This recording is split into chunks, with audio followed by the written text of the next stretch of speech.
Hi everyone, Darwin here again. Welcome to my monthly real estate tips. This month I've got 3 tips for those of you that are thinking of buying property in the near future. Okay, here's tip number 1. Oftentimes buyers go forward with the purchase based on the pre-approved amount that they've received through their lender. The problem with that sometimes is that if you're too close to that pre-approved amount, you haven't considered some of the additional costs to carry the property.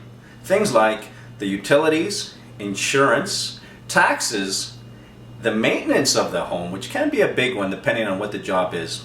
And then of course number 5, which is often forgotten, is the possibility of the mortgage rate increase. Consider these additional costs on top of the monthly mortgage fee.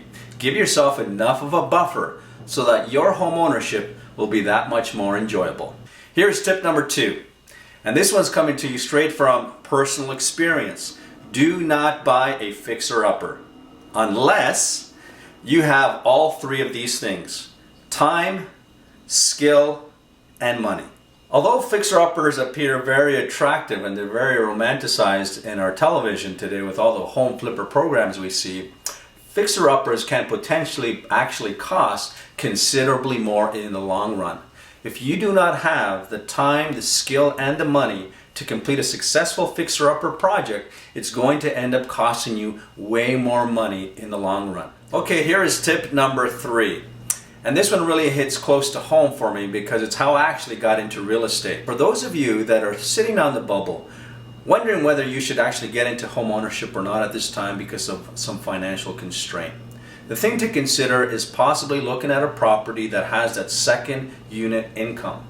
It's very important. I remember with my first property, that extra $950 that I got from that tenant went a long way to paying the bulk of my mortgage. And I was able to carry all the additional expenses, like the insurance, the maintenance, and other associated costs. Now, when I say apartment unit, it puts a fear in a lot of people. It's actually the #1 reason that people avoid investment properties or getting a property with an apartment and renting it out, because of the fear of that word tenant and the horror stories often associated with them. Today I own quite a few properties throughout the GTA, and let me tell you, I've yet to have a single horror story.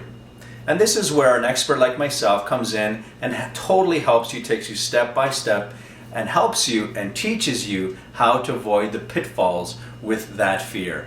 So that's my tip to you. Consider that first purchase of that home having that second apartment dwelling. It's going to go a long way in alleviating and creating a great buffer for you financially. So there you have it, my 3 tips going out to you buyers out there. Best of luck, and let me know if I can help.